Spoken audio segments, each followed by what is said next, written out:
In the summer of 2023, a seismometer in Seattle registered a 2.3 magnitude earthquake.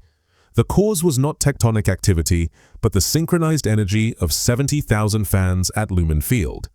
This event, dubbed the Swift Quake, was the physical manifestation of a cultural dominance unseen since the height of Beatlemania. By the time she embarked on the Eras tour, Taylor Swift had transcended the role of pop star to become a singular economic force. A billion-dollar empire built on the unlikely foundation of acoustic guitar chords and diaristic confessions. Yet, the spectacle obscures the strategist. To view Swift simply as a hitmaker is to ignore the ruthless tactical brilliance that allowed her to survive an industry designed to discard young women after their youth fades. She is a shapeshifter who learned to weaponize her own humiliations, turning public shaming into platinum records and tabloid fodder into modern mythology. From the country radio stations of Nashville to the boardrooms where she waged war to reclaim the master recordings of her life's work, her journey is a masterclass in narrative control. She did not just navigate the music business, she forced it to bend to her will.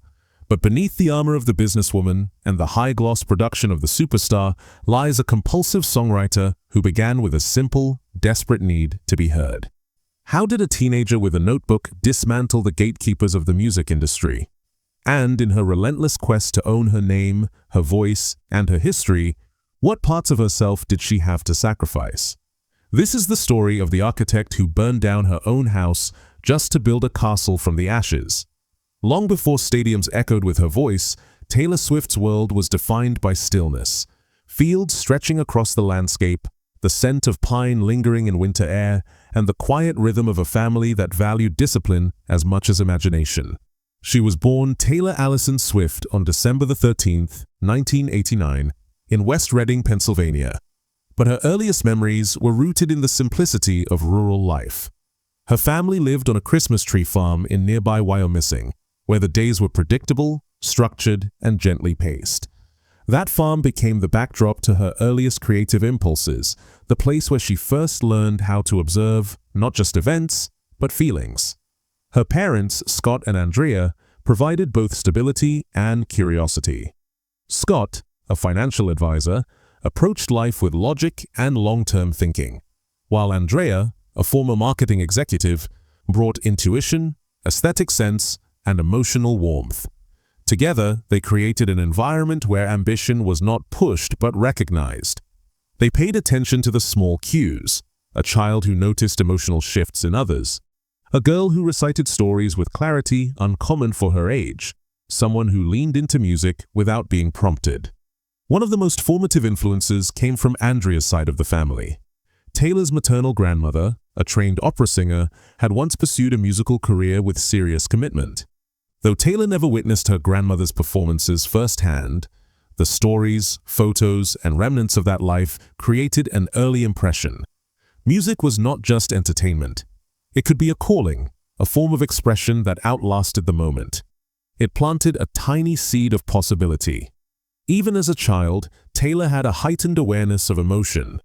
She recognized the subtleties of joy, disappointment, and longing in the people around her. To most children, the world is literal. To her, it was layered. This sensitivity later became the backbone of her songwriting, but in those early years it simply made her observant. She listened closely. She asked unusually mature questions. She remembered the details others forgot. Her first exposure to performance came through school activities and local events. She joined children's theater productions, not with the intention of becoming an actress, but because she was drawn to the process of embodying a character. She enjoyed the transformation, the way a performer could shift an entire room's energy. Singing, however, resonated with her differently. When she sang, she was not pretending. She was revealing something genuine. Her parents recognized her passion early, and instead of treating it as a fleeting interest, they nurtured it. Andrea often drove her to vocal and acting lessons in New York City, a commute far longer and more demanding than most families would have managed. But the Swifts were not indulging a hobby, they were supporting a potential that seemed to deepen every year. Then came the guitar. It entered her life almost accidentally, through a computer repairman who visited the family home. While fixing her parents' computer, he noticed Taylor's interest in music and showed her a few basic chords. That simple moment, unplanned and quiet, became the turning point of her creative identity. Guitar chords unlocked something inside her that voice lessons alone had not. Autonomy. With a guitar in her hands, she could create without waiting for permission, accompaniment, or an audience. She could write. And she wrote obsessively.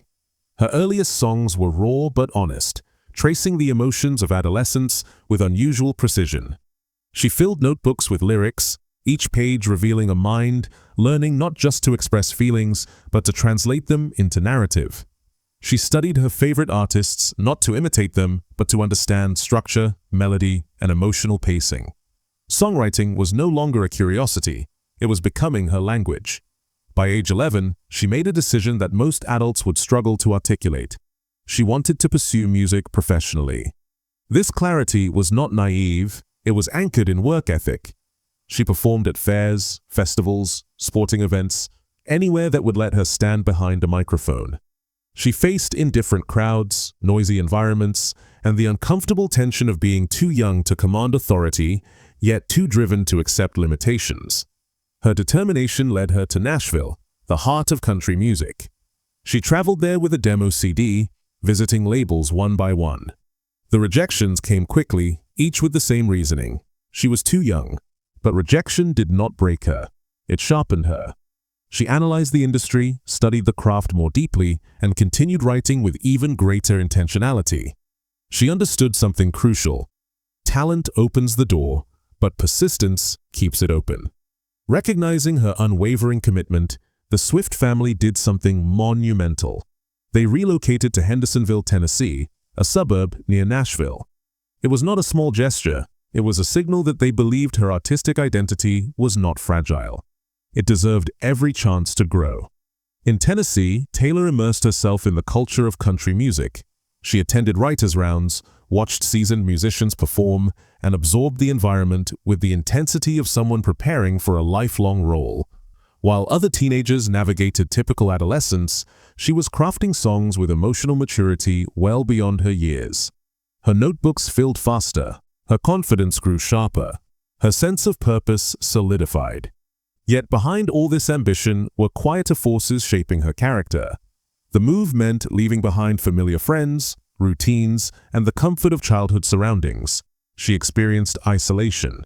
She felt the strain of being different, more focused, more driven, more emotionally intense than many her age. Those internal conflicts became the roots of themes she would later revisit: belonging, heartbreak, identity, resilience. These early experiences gave her two things few artists possess simultaneously: deep emotional vocabulary and an engineer-like understanding of craft. She learned to see her life not only as something to survive, but as material to refine. Every emotion, loneliness, hope, frustration, wonder, became usable. By the time she reached her teenage years, Taylor Swift had already defined the trajectory of her life, not through spectacle or privilege, but through relentless preparation. The girl who grew up on a Christmas tree farm had transformed her quiet observation skills into storytelling power. The singer who performed at local fairs had turned discipline into direction. And the young writer who once scribbled lyrics in notebooks was steadily moving toward the career that would reshape the music industry.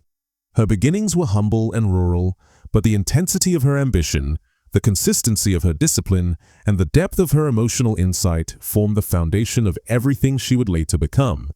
Taylor Swift's career began not with a single breakthrough moment, but with a pattern, consistent decisions that revealed a young artist building her future with precise intention.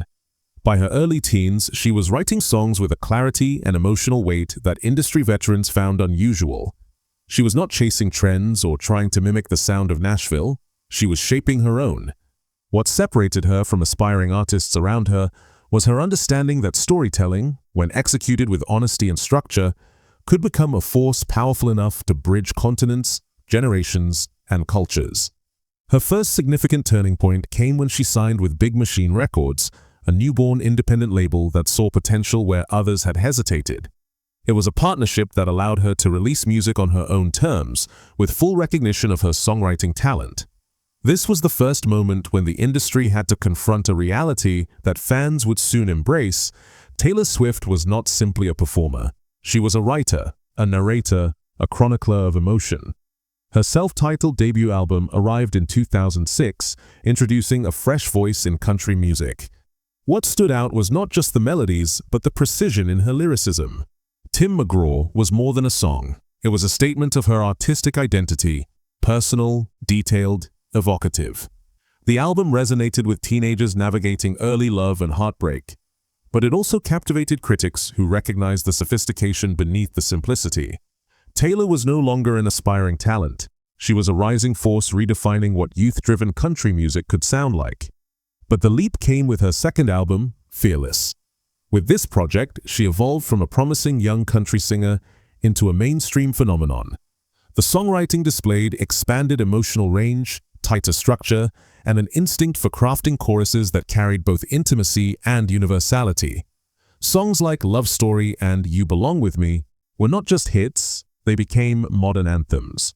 Fearless won 4 Grammy Awards, including Album of the Year, making her the youngest recipient of that honor at the time.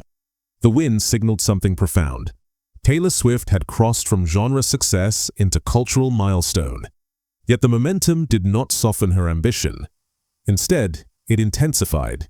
Each new album became a reinvention, not a departure from her identity, but a reconfiguration of it. With Speak Now, she wrote every song alone, a bold move for an artist at the peak of commercial success. The project stood as evidence of both craft mastery and independence. Songs like Back to December and Enchanted showcased a lyrical maturity that critics could no longer dismiss as youthful sentimentality. She demonstrated that personal storytelling, when executed with precision, had the power to become mainstream art. Red marked another evolution. It blended country foundations with pop, rock, and electronic influences. The album captured emotional chaos, the kind that arises in adulthood when clarity feels out of reach. All Too Well, one of the most lauded songs of her career, reflected narrative control at its highest level. Vivid imagery, emotional accuracy, and structural balance. The critics who once questioned her capacity for depth now found themselves praising her ability to fuse raw emotion with technical detail. The album's eclectic sound signaled that she was not confined to genre. She was rewriting it. Her full transition into pop arrived with 1989. It was not a tentative experiment, it was a confident reinvention backed by meticulous planning and artistic precision. The album embraced synth pop, crisp production, and clean melodies. Shake It Off, Blank Space, and Style dominated charts across continents, proving she could excel beyond the boundaries of country music. 1989 also earned her another Grammy for Album of the Year, making her the first woman in history to win the award twice for her own solo work. At this point, Taylor Swift was not just a musician, she was a global cultural presence. But even at her peak, she faced adversity. Public scrutiny intensified, conflicts unfolded, and narratives were imposed on her image. Instead of retreating, she responded with reinvention once again. Reputation emerged from that period, dark, sharp-edged, and fiercely self-aware. It showcased an artist unafraid to confront public perception and reclaim the narrative. The album broke global sales records, demonstrating that reinvention did not alienate her audience. It strengthened her bond with them. Her next shift came with Lover, a return to lighter tones, but grounded in adult perspective and emotional complexity. Songs like The Archer and Daylight revealed a quieter maturity. Yet even during this era, she expanded beyond music. She became an advocate for artists' rights, publicly challenging industry practices and fighting to regain ownership of her master recordings. It was a turning point not just for her career, but for the music industry. Her decision to re-record her early albums was both strategic and symbolic, a demonstration of agency that inspired countless other artists. Then, during the global lockdown, Taylor once again changed direction. She released Folklore and Evermore, two sister albums that presented a stripped, contemplative sound rooted in indie folk and alternative storytelling. These albums demonstrated that her storytelling had grown far beyond autobiography. She explored fictional narratives, character-driven arcs, and layered emotional perspectives. Folklore won her a third Album of the Year Grammy, making her the first artist ever to achieve that milestone. But the story did not end with artistic victories. Her commercial impact continued to expand. The Eras Tour became one of the most successful tours in music history, revitalizing city economies, breaking global attendance records, and redefining the scale of modern live performance. Critics describe the tour as a cultural event rather than a concert, evidence of her influence extending far beyond music. Across these milestones, Taylor Swift's career has been defined by one through line: control, creative control, narrative control, business control. She became one of the few contemporary artists to write most of her own material, manage her public identity with strategic precision, and reclaim her work even when the industry resisted. She navigated misinterpretation, controversy, and intense public gaze, yet consistently emerged with renewed artistic clarity. Her achievements are not rooted in luck or momentary virality. They come from a disciplined mind, a relentless commitment to craft, and a rare ability to transform personal emotion into collective experience. With each album, she demonstrated that reinvention is not abandonment. It is evolution. With each performance, she proved that connection is not about perfection. It is about emotional truth. And with every strategic decision, she reshaped what it means to be an artist in the modern era. Behind the global success and the vast architecture of her career, Taylor Swift's personal life unfolded with a quieter rhythm, one shaped by relationships, transitions, public scrutiny, and private battles that rarely made headlines without distortion. Her story offstage is not the story of a celebrity navigating glamour.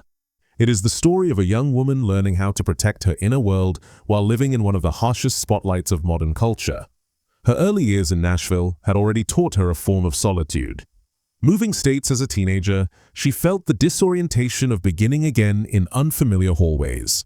While her peers bonded over typical adolescent experiences, she was spending evenings writing songs and building the emotional vocabulary that would later define her work. In many ways, her personal life was intertwined with her craft from the start. She wrote through everything: joy, disconnection, longing, and those early habits would later become tools for navigating adulthood. One of the earliest defining elements of her personal journey was the bond with her family. Her parents' support was not a background detail. It was the stabilizing force beneath the chaos that would eventually come with fame. Her mother, Andrea, became a quiet anchor, a presence who understood the emotional intensity her daughter carried. When Andrea was diagnosed with cancer years later, the news reshaped Taylor's internal world. The illness forced her to examine priorities, identity, and the fragility beneath every success. It also deepened their bond in a way that influenced some of her most tender writing. While the world watched her as a global star, she was learning to balance grief, fear, and responsibility within her private sphere. Friendships also played a central part in her life, though maintaining them under constant public scrutiny presented challenges. Her early friendships were formed in Nashville's creative circles, but fame complicated those relationships. Some friendships thrived, others broke under pressure, and a few dissolved in painfully public ways. These shifts forced her to become selective, guarded, and strategic about the people she allowed into her personal orbit. What looked like a curated public circle was, in reality, an effort to create emotional safety. Romantic relationships became an even more challenging terrain. From her teenage years forward, nearly every relationship she entered was magnified, dissected, and sensationalized. What would be normal heartbreak for most people became tabloid fodder for her. Critics often reduced her to caricatures, focusing on the subject of her songs rather than the craft within them. Yet amid the noise, each relationship, short-term or lasting, played a role in shaping her resilience, boundaries, and emotional intelligence. The difficulty was not heartbreak itself. It was navigating heartbreak while millions watched, commented, and speculated. She learned to create distance, not from genuine emotion, but from public interpretation. Over time, she formed longer-lasting partnerships built on privacy, trust, and mutual respect. These quieter periods of her romantic life were not documented in public, but felt deeply in her work through songs that reflected steadiness, reflection, and emotional maturity rather than turmoil. Beyond relationships, Taylor faced a unique internal conflict: balancing vulnerability with self-preservation. Vulnerability was the foundation of her artistry. It gave her songs their precision and resonance. But vulnerability also invited intrusion. Her personal life became a battleground where her emotional openness, once her greatest strength, seemed to give others permission to define her. This tension intensified during public controversies and misunderstandings, moments when narratives formed around her without her voice being part of the conversation. These conflicts forced her into a period of retreat. She withdrew from the public eye, a decision that marked one of the most pivotal personal challenges of her life. During that time, she confronted the psychological strain of scrutiny, the weight of expectations, and the loss of control over her own narrative. What emerged from that quiet period was a sharper clarity about boundaries, identity, and purpose. She returned not with noise, but with intention. Her reinvention eras built not from theatrical transformation, but from personal realignment. One of the most significant personal challenges of her career came when she lost ownership of her early master recordings. The event was not simply a business dispute. It carried emotional weight. Her early albums represented her childhood, teenage years, and early adulthood. Chapters she had written with raw honesty. Losing ownership meant losing control over the very art that shaped her identity. Instead of remaining silent, she transformed her frustration into strategy. She decided to re-record her early albums, reclaiming both creative and emotional ownership. The re-recordings became a symbol of empowerment, resilience, and artistic autonomy, reshaping discussions about artists' rights across the industry.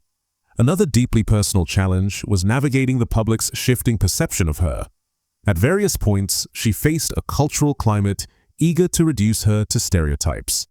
She was alternately labeled too emotional, too strategic, too outspoken, too quiet, criticized for opposite behaviors within the same narrative cycle. These contradictions created emotional exhaustion and sharpened her understanding of fame's complexities. Yet each cycle reinforced her commitment to controlling her story through her own work, not through confrontation. Her friendships and relationships also evolved as she matured. Maintaining authenticity became easier as she refined her boundaries. Her close circle became smaller, consisting of people who respected her need for privacy and stability. With them, she found emotional grounding, spaces where she could exist without being observed, analyzed, or documented. These relationships provided the balance she needed to sustain the pressures of global fame. Family continued to play a central role. Her brother, Austin, remained a steady presence, offering support without the weight of public attention. Taylor's reliance on her family deepened as her mother's health challenges continued. The emotional toll shaped her perspective, grounding her in what mattered beyond career milestones. Even as she achieved unprecedented success, she carried internal contradictions. The desire to connect openly with millions while protecting the private self beneath the spotlight. The instinct to express emotion through art while guarding her emotional life from public intrusion. The urge to grow, reinvent, and experiment while remaining tethered to the expectations of a global audience. These tensions were not weaknesses, they were the forces that shaped her into the artist she became. In her personal life, the most significant challenge was learning balance. Balancing vulnerability with strength, public identity with private truth, ambition with grounding, global influence with emotional stability. Taylor Swift's private journey is not defined by controversy or spectacle. It is defined by growth, resilience, and her ability to transform internal conflict into enduring art. Her personal challenges did not diminish her. They built her. And the world did not witness most of these battles, but it felt the impact through every chapter of her music and every reinvention that followed. Conclusion. Taylor Swift's story is not simply the arc of a successful musician. It is the evolution of an artist who refused to be defined by limitation. From the quiet fields of Pennsylvania to the largest stages on the planet, she built a career grounded in authorship, emotional intelligence, and strategic reinvention. What the world remembers is not just her catalog of hits, but her insistence on shaping her own narrative. Even when the cost was high, even when the spotlight felt unforgiving. Her legacy is anchored in three defining forces. First, her impact on storytelling. Taylor reintroduced vulnerability into mainstream music at a time when emotional precision was often overshadowed by spectacle. Her songs became modern folklore, shared, repeated, interpreted, and felt across borders and generations. Second, her influence on artist autonomy. Few modern performers have challenged the industry's power structures as directly or effectively. Her decision to reclaim her masters did more than correct a personal injustice. It sparked a global conversation about ownership, rights, and creative agency. In doing so, she reorganized the relationship between artists and the industry that profits from them. Third, her cultural imprint. Taylor Swift became a symbol of reinvention, not as a marketing strategy, but as a lived philosophy. Every era marked a new emotional chapter, a new artistic complexion, a new understanding of self. In an age defined by rapid changes and public scrutiny, she demonstrated that transformation is not betrayal, it is growth. For audiences, her story offers enduring lessons, that vulnerability is strength, that resilience is a practiced skill, and that identity is something built, not assigned. Taylor Swift's journey continues, but her impact is already clear. She redefined what it means to be an artist in the modern world, and she did it by being unmistakably, unapologetically herself.